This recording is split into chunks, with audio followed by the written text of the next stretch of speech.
Suas Bíblias, por gentileza, no Evangelho segundo escreveu Mateus, no capítulo 25, no verso 1 em diante.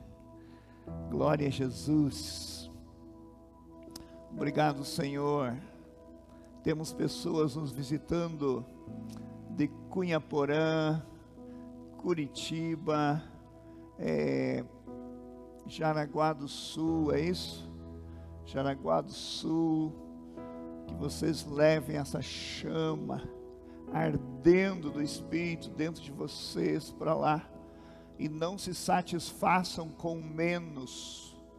Por favor, não se satisfaçam com menos, porque sem a presença de Deus, a igreja não faz a diferença nenhuma na terra. É só mais uma igreja, é só mais uma religião.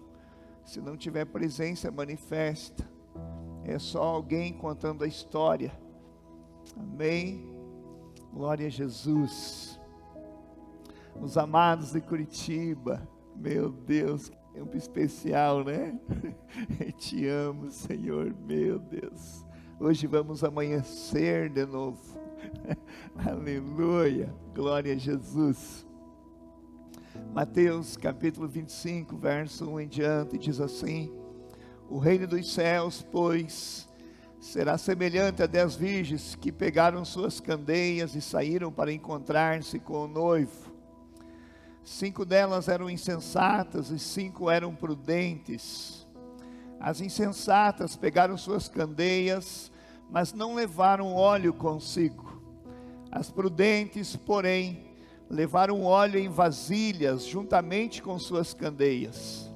O noivo demorou a chegar, e todas ficaram com sono e adormeceram. À meia-noite ouviu-se um grito: o noivo se aproxima, saiam para encontrá-lo. Então todas as virgens acordaram e prepararam suas candeias. As insensatas disseram às prudentes: dei-nos um pouco do seu óleo, pois as nossas candeias estão se apagando. Elas responderam: não, pois pode ser que não haja o suficiente para nós e para vocês. Vão comprar óleo para vocês. E saindo elas para comprar o óleo, chegou o noivo. As virgens que estavam preparadas entraram com ele para o banquete nupcial, e a porta foi fechada.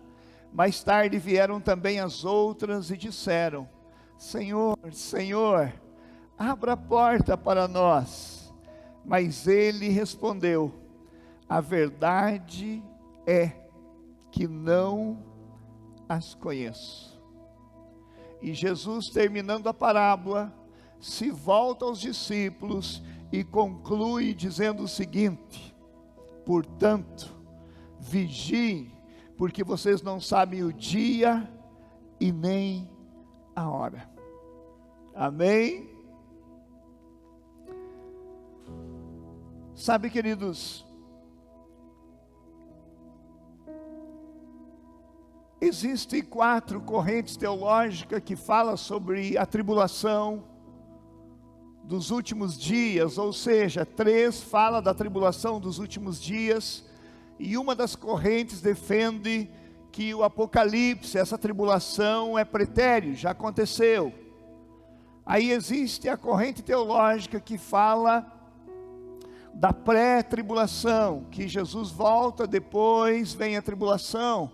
Outra corrente teológica diz que a tribulação é vai acontecer no meio, Jesus volta no meio da tribulação. E outra corrente diz que Jesus volta após a tribulação, pós-tribulação.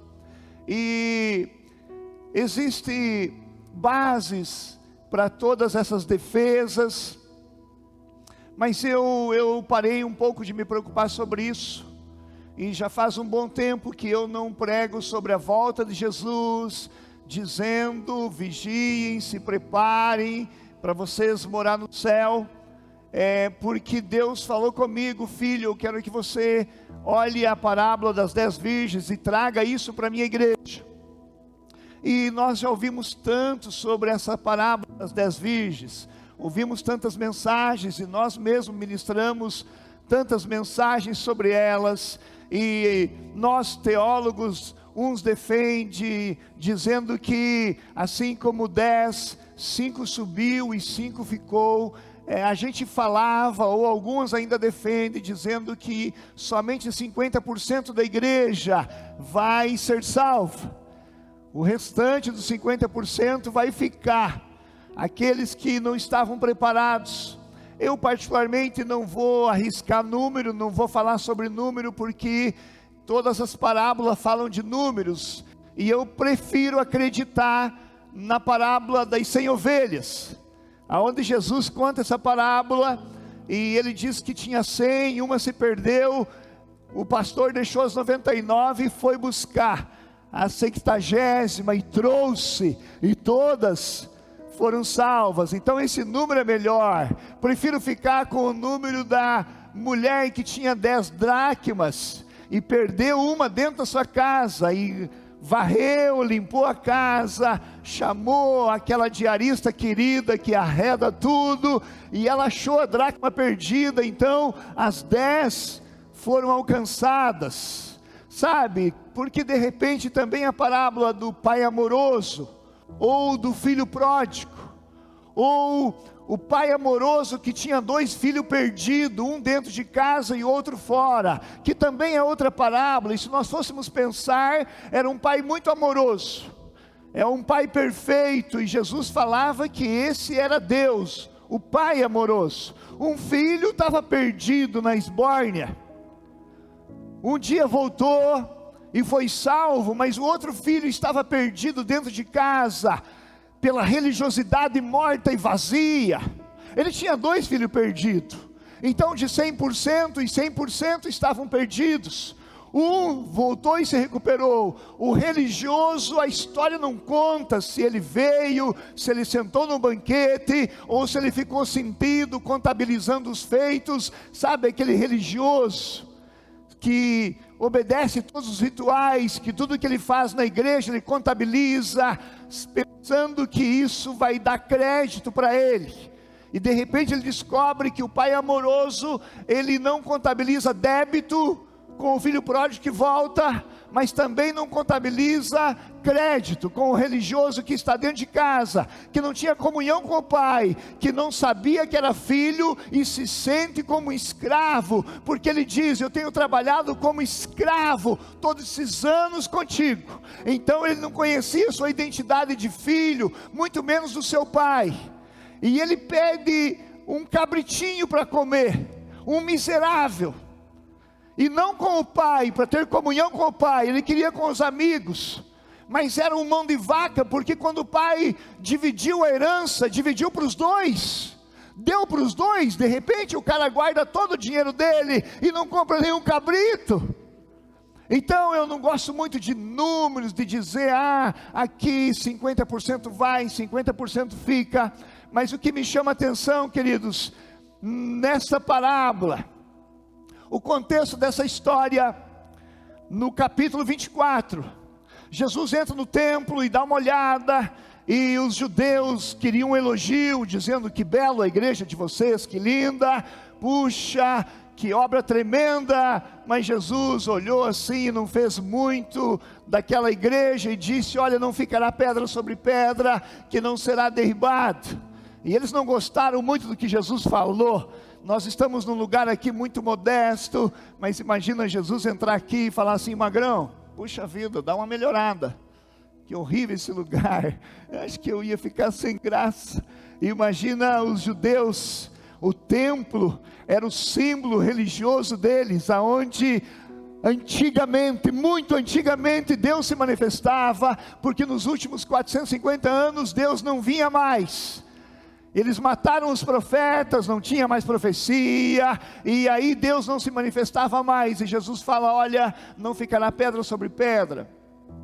Depois os discípulos, no particular, falando com Jesus, dizendo: Jesus, fala para nós como que vai ser isso, como que vai acontecer? Eles vão derrubar o templo, você disse que vai construir um novo em 3 dias, como que vai acontecer isso? E quando será o fim dos últimos tempos? Eles fizeram 2 perguntas: como é que o templo vai ser destruído? e quando será os últimos dias. Então, queridos, Jesus fala como que ia acontecer, falou que era para orar para não acontecer no sábado da destruição do templo, era para orar para não acontecer no inverno sobre a destruição do templo. Jesus disse: ai das grávidas naqueles dias e daquelas que amamentam na destruição do templo. E Jesus disse: orem para que não aconteça no sábado, porque já veio o juízo de Deus e Deus vai destruir esse templo. E Jesus, não sei se sabia quem exatamente ia destruir, Jesus sabia que o juízo de Deus ia chegar, e que no ano 70 o general Tito destruiu aquele templo. E Jesus disse: olhe para que não seja no sábado, porque no sábado todos os judeus vêm a Jerusalém adorar no templo, e eles irão matar todos os judeus que estão aqui. Então, queridos, Jesus continua falando depois da sua vinda, dos últimos dias, da sua volta, e ele termina falando sobre a sua volta. E no 25 ele conta uma parábola do reino de Deus, e ele fala: olha, o reino de Deus é semelhante a 10 virgens, que estavam esperando o noivo, e sabe, elas saíram, e as 10 saíram com suas candeias, 5 delas levaram junto vasilhas com óleo, elas tinham óleo com reserva, elas tinham reserva de óleo. Fale comigo: reserva de óleo. Aleluia, intimidade com o Espírito Santo. As outras saíram com suas candeias e não levaram óleo consigo, elas não tinham intimidade com o Espírito Santo. Mas o que me chama a atenção é que as 10 esperavam o noivo. E sabe, isso não chama muito a atenção, das 10 esperar o noivo. O que chama a atenção é que as 10 eram virgens, significando separadas. As 10 eram virgens, as 10 estavam esperando o noivo. A grande diferença aí é que 5 tinha óleo de reserva, e 5 eram insensatas. Elas também estavam esperando o noivo, eram virgens, estavam na igreja, não estavam loqueando lá fora. Quem sabe não tinham uma vida dupla. Elas obedeciam os princípios de Deus, mas não tinham intimidade com o Espírito Santo. Elas cumpriam os rituais religiosos, o culto, cantavam um hino atrás do outro, sabe, traziam o seu dízimo, a sua oferta, mas não tinham intimidade com o noivo, não separava tempo, não conhecia o noivo. A sua vida era envolvida com o ativismo da religião. E é interessante que o noivo demorou para as 10. Demorou para as 10. As 10 sentiram sono, e as 10 dormiram. As 10 dormiram. Não, aquelas que tinham intimidade ficaram acordadas, orando de madrugada, a noite toda. Não, as 10 dormiram. Fala a pessoa que está do seu lado, assim, de máscara: pode dormir, mas tenha óleo em reserva. Pode dormir, mas tenha óleo em reserva. Sabe, queridos, esse óleo servia para acender as candeias. Esse óleo gera luz, e somente luz tem o power, tem o poder de dissipar as trevas. Jesus disse um dia: eu sou a luz do mundo, João 8,12. Quem me segue não andará em trevas, mas terá a luz da vida. Aleluia.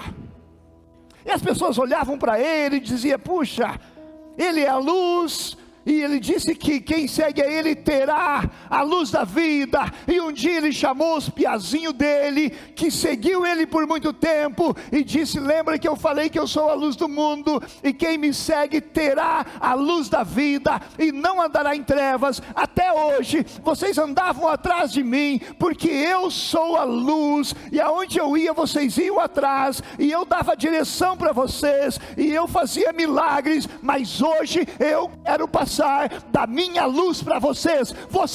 Cada um de vocês terão agora essa luz que eu tenho. Recebam o Espírito Santo, e agora vocês também serão luz. E aí Jesus vem e fala assim: agora vós sois a luz do mundo e o sal da terra. Quantos podem glorificar o Senhor? Uau! É só a luz que dissipa as trevas. E o que Jesus veio fazer, queridos, é trazer essa luz, para que cada um de nós tenhamos essa luz. Eu não posso viver com a tua luz, eu não posso terceirizar essa luz, eu preciso ter a minha luz.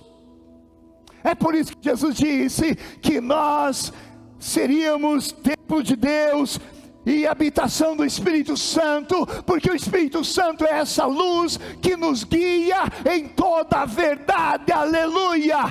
Porém, portanto, todavia, tem que ter intimidade com Ele, porque se for só religioso, de nada adianta. Se for só religioso, tem que pedir tudo para o pastor. Se for só religioso, não tem essa direção. Quando Jesus estava dizendo: olha, o Espírito Santo vai conduzir vocês em toda a verdade, Ele será a cobertura espiritual sua, minha, de todos nós, porque só Ele pode estar em todos os lugares ao mesmo tempo, e só Ele sabe de toda a verdade, para conduzir eu e você. Quantos têm essa luz do Espírito Santo? Adore o Senhor. Sabe, queridos, me lembro às vezes quando se aproximava de um túnel, de um viaduto, e as placas sinalizavam dizendo para mim, para todas as pessoas que se aproximavam: acenda os faróis, acenda os faróis. Quantos lembram disso? Quando você entrava num túnel, e você acendia os faróis, e entrava no túnel, e o túnel tinha luz, estava aceso, todas as luzes nas laterais. E a gente pergunta: por que nós acendemos os faróis? Parece que essas placas, não vou falar o nome do país, porque nós somos tão abençoados por Ele. Sabe por que manda nós acender os faróis? Porque quando eu entrar no túnel, se der problema nas luzes do túnel, eu tenho minha própria luz para me conduzir. Deus deseja que eu e você tenhamos a nossa própria luz, e essa luz é o Espírito Santo, mas precisa ter intimidade. Falar dele, vez em quando, não faz a diferença, é como falar de Jesus vez em quando. Se não tiver intimidade, quem sabe nós estaremos na igreja, não andamos por aí, pecando, até temos uma vida reta, equilibrada, mas se não tiver intimidade com o Espírito Santo, queridos, nós não conhecemos o noivo, porque é o Espírito Santo que nos mostra Jesus, que faz nós ter comunhão com o noivo. É o Espírito Santo que faz eu e você amar o noivo de verdade, e não a sua herança. Essas 5 mulheres, elas não amavam o noivo, elas queriam casar com ele, não porque o amavam, elas queriam a herança, elas queriam o céu, elas queriam fugir do inferno. Elas descobriram que esse noivo é um noivo rico, e que tem um céu com ruas de ouro e de cristais, e que quem estiver com esse noivo não vai para o inferno. Mas elas não amavam o noivo, elas não conheciam o noivo, elas queriam a herança. Mas o noivo só leva quem anda na luz. O noivo não anda quem anda em trevas. O noivo não leva religioso, o noivo leva a noiva íntima com o Espírito Santo, que tem luz.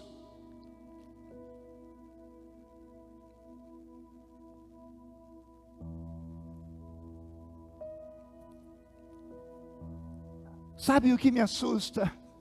O que chamou minha atenção nessa parábola é que elas acordaram e não tinha óleo, e elas pediram para as 5 íntimas do Espírito Santo. E as 5 íntimas falaram assim: olha, isso aqui a gente não pode transferir. Não tem como. Intimidade você não transfere. Desculpe aí, mas você vai ter que comprar. Sabe, queridos, e esse óleo tem que comprar. Esse óleo tem valor e tem preço. E para comprar, tem valor, tem preço e tem tempo para comprar. Você não vai num balcão, você não vai num culto, 2, 3, 10 cultos da Dunamis, ou seja, lá a igreja que for, e você fala: uau, comprei óleo. É um tempo maior. Esse óleo você compra, queridos, no teu quarto de escuta, hoje, amanhã, uma semana, um mês, um ano, 2 anos. Essa intimidade com o Senhor a gente não compra em cultos. Pode ser culto maravilhoso como esse, onde a presença vem, mas esse óleo demora-se para você adquirir. Não é num passo de mágica. Ele tem preço, ele tem um valor, e ele tem tempo para adquirir. Por que que uns têm mais, outros menos? E participam muitas vezes da mesma igreja. Tem óleo aí? Tem óleo aí, ou você vem aqui só para ver luz na vida dos outros? Ou você vem aqui só por causa do óleo que tem na vida de alguns irmãos? Você tem óleo de reserva. Porque se você tiver intimidade com o Espírito Santo, aleluia, você é luz para você, e você é luz do mundo, você é sal da terra, aleluia, você será dirigido pelo Espírito Santo. E quando o noivo vir, essa paixão que você tem por ele, o amor dele vai se unir ao teu amor, e ele vai te sugar, e ele vai dizer: vinde benditos do meu Pai, para o reino que você está preparado desde a fundação do mundo. Você pode glorificar o Senhor. Mas se você não tiver óleo em reserva, você é só um religioso que participa do culto da Dunamis. E é isso que o Senhor disse para mim, queridos. Eu não quero ficar falando sobre volta de Jesus, e Jesus está voltando, e se prepare, senão tu vai para o inferno. Então eu começo a ter medo, porque Jesus vai voltar, e meu Deus, eu tenho que me preparar. Eu preferia ensinar a igreja a amar o Senhor acima de todas as coisas, a ensinar a igreja a ter comunhão com o Espírito Santo, aleluia, porque todo aquele que tem comunhão com o Espírito Santo tem luz, tem óleo, tem azeite, e não importa o que aconteça, se vai ser pré-tribulação, se vai ser no meio, se vai ser no final, quem é apaixonado pelo noivo, não pelas suas bênçãos, não pela herança, jamais vai deixar dele por luta alguma. Então eu preferi ensinar a igreja a amar o Senhor com toda a tua alma, com todo o seu entendimento e com toda a sua força. Você pode adorar Ele.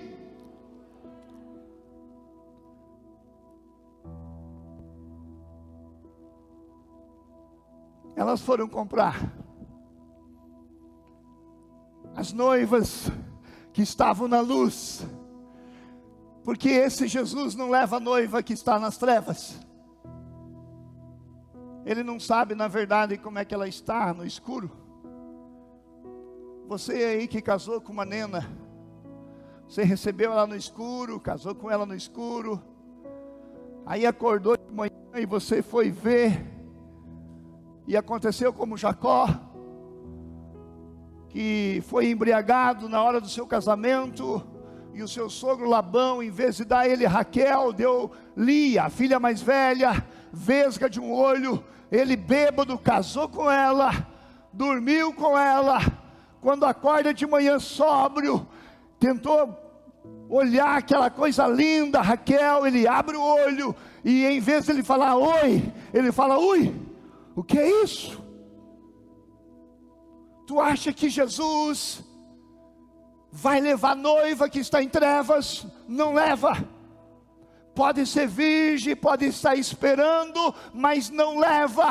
Quem não tem intimidade com o Espírito Santo, porque só nossa intimidade com Ele faz nós amá-lo mais do que herança. É por isso que nessa igreja você não vai ouvir assim: faça 7 campanhas, 7 noites para Deus te abençoar. Não, a gente quer ensinar você a amar Jesus acima de todas as coisas. Se você amar Ele, esse será o teu maior patrimônio. O maior patrimônio que você pode ter é o teu amor por Deus. Pastor, não, o maior patrimônio é o amor de Deus por mim. Não, esse patrimônio é dele, está com Ele, eu não tenho que cuidar, Ele nunca vai abrir mão, Ele nos ama, não importa o que a gente faz. Esse não é o maior patrimônio, esse é dele. Ele ama a mim, indiferente de. O meu maior patrimônio que está na minha alçada, na minha autoridade, é o meu amor por Ele. Esse é o meu maior patrimônio, é o teu maior patrimônio. Então, por favor, aumente o teu patrimônio. Ame o Senhor com toda a tua alma, com todo o teu entendimento, queridos, porque só vai subir quem ama o noivo de verdade, e não quem tem medo do inferno. Porque tem muita gente na igreja, andando na igreja, porque não quer ir para o inferno.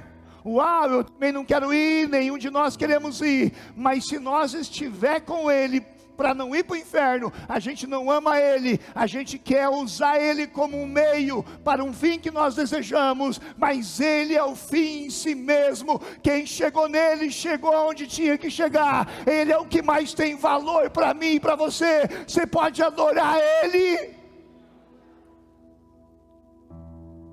Imagina, queridos, as noivas voltam,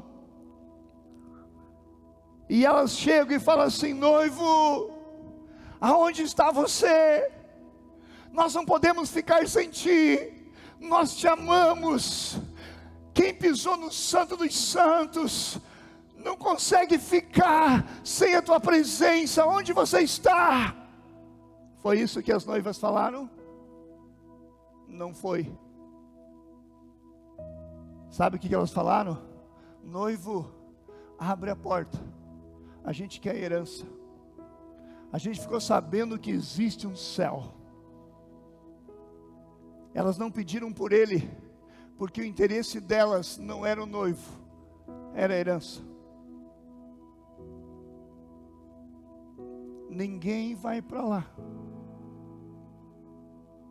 se não amar o noivo de verdade. Por isso que a gente não fica, queridos, a vida toda falando: venha que Deus te abençoa, que Deus te abençoa. Deus abençoa mesmo, mas vai ter muita gente abençoada que vai morar no inferno. Porque eu recebo todas as bênçãos que Deus me dá, e eu preciso, e você também precisa, amém? Mas muito mais do que as bênçãos, eu amo o abençoador, porque isso faz a diferença na minha vida. Você já pensou que Mico, a tua esposa, está contigo não porque te ama, mas por causa dos bens que você tem? Isso acontece nessa terra, onde a nena é bonitinha, é linda, o cara é feio que dói, mas é rico. E ela fala assim: vou casar com ele, vou dizer que amo, mas não amo, eu quero a herança. Isso pode acontecer aqui, mas lá não acontece. Para entrar lá, tem que amar o noivo, não o que ele tem. Tem que amar o noivo. Elas não pedem: noivo, cadê você? Eu quero você. Elas gritam e falam assim: noivo, abre-nos a porta.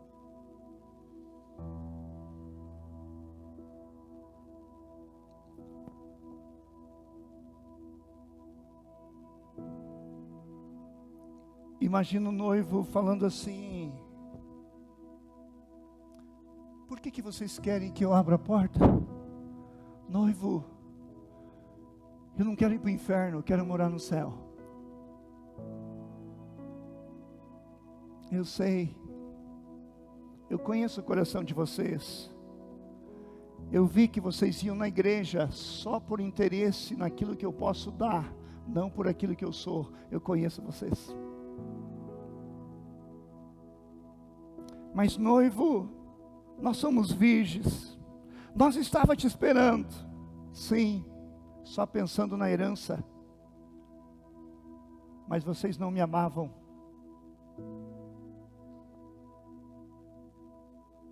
Sabia que a igreja está assim de pessoas? Que andam na igreja por causa dos benefícios que o Senhor pode fazer, mas não amam o Senhor.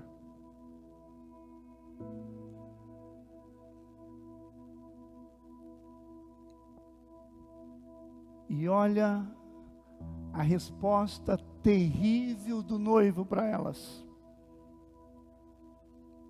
Desculpe aí, não conheço vocês. Não conheço. Não conheço.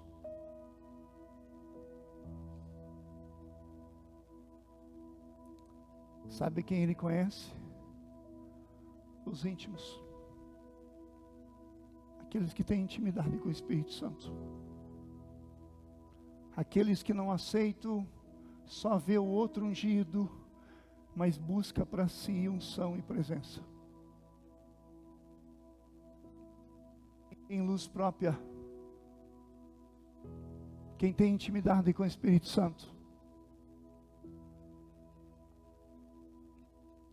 Quem tem intimidade com Ele, independente de pastor, de igreja, de marido, de mulher, de filhos, de salário, de alimento, de emprego.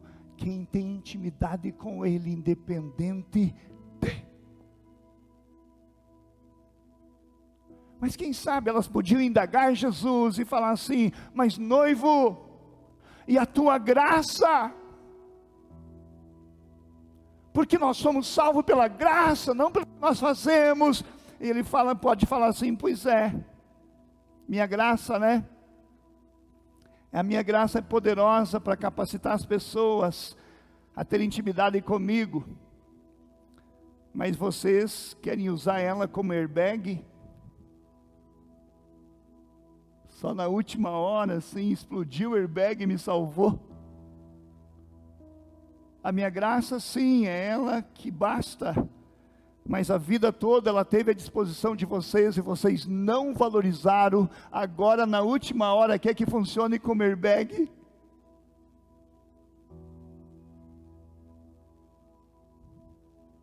O que me assusta, queridos, é que Jesus fala para elas assim: apartai-vos de mim, eu não vos conheço. Jesus pode ter omitido o pecado delas, não sei. Eu não posso dizer que tudo que está na Bíblia e tudo que aconteceu. Mas em Mateus 7:21, Jesus fala assim: nem todos os que me dizem Senhor, Senhor, entrarão no meu reino, mas aqueles que fazem a vontade do meu Pai. Quem tem intimidade comigo, quem tem uma vida espiritual ativa e um caráter transformado. E Jesus, quando fala isso, o próprio Jesus faz pergunta, como que os ouvintes fazem pergunta para ele. E aí Jesus faz pergunta, como que se alguém estivesse falando assim: mas Senhor, em teu nome expulsamos demônios, curamos enfermos, falamos línguas, em teu nome profetizamos. Olha o que Jesus responde para ele. Desculpe aí, queridos. Apartai-vos de mim, eu não vos conheço, vós que praticais a iniquidade. Falou de pecado, mas das 5 nessa ele não fala de pecado. Desculpa aí, queridos, mas a língua que vocês falam eu não entendo. Eu dei o dom de profetizar, vocês profetizam, E de repente, é palavra que vem de mim, mas a tua vida nas recâmeras é dupla. Você pratica iniquidade, apartai-vos de mim, eu não vos conheço. Então Jesus deu um veredito dizendo: você é duplo, você é hipócrita. Mas as 5 virgens, ele não fala de pecado, ele fala: olha, eu não vos conheço. Porque a Bíblia diz que elas estavam esperando e eram virgens. E talvez você fale: magrão, mas o ladrão que estava crucificado na cruz com Jesus, que o seu colega critica Jesus e diz: escuta, tu não é o cara, desce daí, salva-te a ti mesmo e a nós, tu não é o bom, por que você não desce daí? Então o outro colega dele olha para ele, repreende ele e fala assim: olha, puxa, eu e você estamos na cruz porque merecemos, nós matamos, nós roubamos, mas esse homem está aí sem dever nada. E esse ladrão se volta para Jesus, reconhece o seu pecado e faz uma oração dizendo: Jesus, lembra-te de mim quando entrares no teu reino. E Jesus de pronto diz assim: hoje mesmo estará comigo no paraíso. Como que esse, apenas uma oração, ele foi morar no céu? Isso me assusta muito, querido, porque esse homem teve o primeiro contato com a graça salvadora, e ele abraçou, e não deu tempo de fazer nenhuma boa obra, e ele foi para a glória. Mas de repente essas 5 virgens loucas, que não tinham óleo, eram virgens, e estavam esperando o noivo, e a graça não funcionou para elas.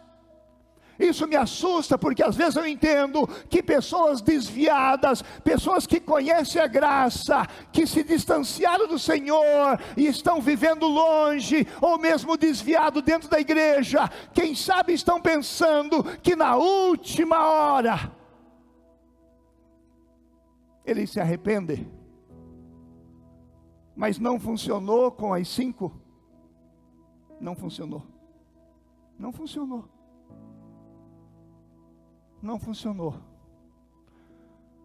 Porque essa graça não é uma graça para ser extravagante. Essa graça não é cartão de crédito para você viver em pecado e a graça te tirar dessa. Essa graça é um power, um poder que Jesus liberou a nós para nos capacitar a ter uma vida santa. Mas ela não é airbag para o último momento, a dizer: Senhor, agora eu decidi, agora eu já estou velho mesmo, estou feio, ninguém me quer, Senhor me aceita que eu estou morrendo, o Covid-19 me pegou, está faltando ar.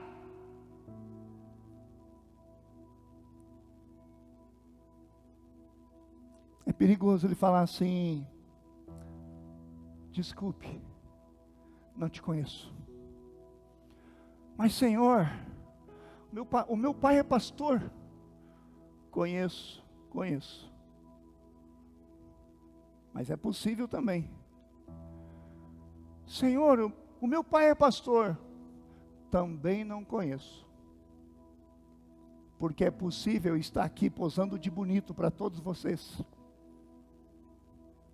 falar teologia e pregar, e não ter intimidade com o Espírito Santo. Porque também está assim de pessoas que não fluem em Deus e falam teologia. Você tem reserva? Você tem óleo de reserva? Você tem luz própria?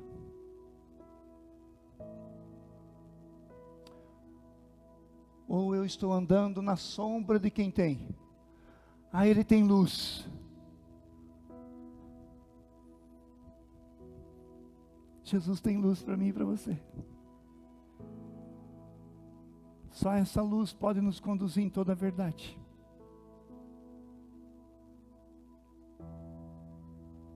O ladrão da cruz, primeira oportunidade que ele teve com a graça, ele agarrou. E ele foi. Aqueles outros que profetizavam e tinham uma vida dupla, Não foram. As 5 virgens nécias eram virgens, estavam esperando o noivo. Não foram. Porque se eu e você não tiver intimidade com o Espírito Santo, queridos, nós não temos vida com Deus. Porque a verdadeira santidade deve ser resultado da intimidade com o Espírito Santo. Porque se a minha santidade é fruto das obrigações, eu não faço isso porque não pode. Porque a Bíblia diz que não pode fazer, então eu não faço, mas eu tenho vontade. Essa santidade é falsa. Essa santidade é uma obrigação de fora para dentro que te força. Mas quando você tem intimidade com o Espírito Santo, você não faz mais porque você não tem desejo, porque se o Filho vos libertar, verdadeiramente sereis livres. Essa santidade é verdadeira. E eu quero isso para a minha vida, você quer? Quando eu tenho essa intimidade com o Espírito Santo, todas as manhãs eu não fico assim, preocupado, vou ter que me cuidar para não pecar hoje. Qual vai ser a tentação? Quando você tem intimidade com o Espírito Santo, isso não faz mais parte da tua vida. Você acorda pela manhã e fala assim: Espírito Santo, o que a gente vai fazer junto hoje? Qual vai ser a novidade que você tem para nós fazermos juntos? É diferente. Isso é liberdade. Porque se não for fruto dessa intimidade, é religiosidade. Religiosidade ninguém aguenta mais. Então, queridos, tudo que eu desejo é que nós sejamos uma comunidade apaixonada por Deus, que atrai a sua presença manifesta, aonde cada dunamita íntimo do Espírito Santo seja agente de milagre, para levar esse reino de amor às nações da terra, começando pela nossa casa. Você tem reserva aí de óleo? Você tem reserva? Deus falava conosco. Nós passamos um tempo orando durante muito tempo, tempos longos, e Deus dizia: filho, é necessário, porque vocês precisarão ter em reserva por aquilo que vocês vão passar. Querido, se eu e você só temos unção para aqui e agora e não ter reserva, vem uma luta contra nós, acaba a reserva e nós caímos. Nós temos que ter reserva para os momentos difíceis. Assim como finanças. Como é bom você ter uma reserva, de repente bate o carro, você tem uma reserva. Nós precisamos ter vasilhas cheias, para que nunca falte luz na nossa vida. E a hora que o noivo aparecer, ele vai olhar a noiva no claro, porque aquelas que estão no escuro, ele não enxerga e não conhece. Então vai subir, não quem vem na Dunamis, ou na igreja B, C, D, quem é íntimo do Espírito Santo. E o Espírito Santo já foi derramado para estar sobre nós. Por isso, não apagueis o Espírito, não entristeçais o Espírito, conheça Ele. E quando o noivo surgir, uau! Ou se porventura a tua senha é chamada, você está com a tua candeia acesa, porque não vai dar tempo, querido, de comprar. Não dá tempo. Demora para adquirir. Não é panificadora. Demora. Quando você vai comprar, você começa comendo isopor. Você ora, ora, não sente nada, não sente nada. A tua oração não passa daqui, ó. Nem você acredita que... E você ora e é isopor, você não sente nada. Então você tem que persistir. Até que você começa a receber um pouquinho de presença. Uau! Outro dia você vai orar, não sente nada de novo. E ele fica de olho em você. Para ver se você quer mesmo, quer posado e bonito. Conquistar numa semana e dizer assim, agora eu tenho. Tudo que ele deseja é que eu e você tenhamos com ele um relacionamento de amor. Amém? Se coloque de pé, por gentileza.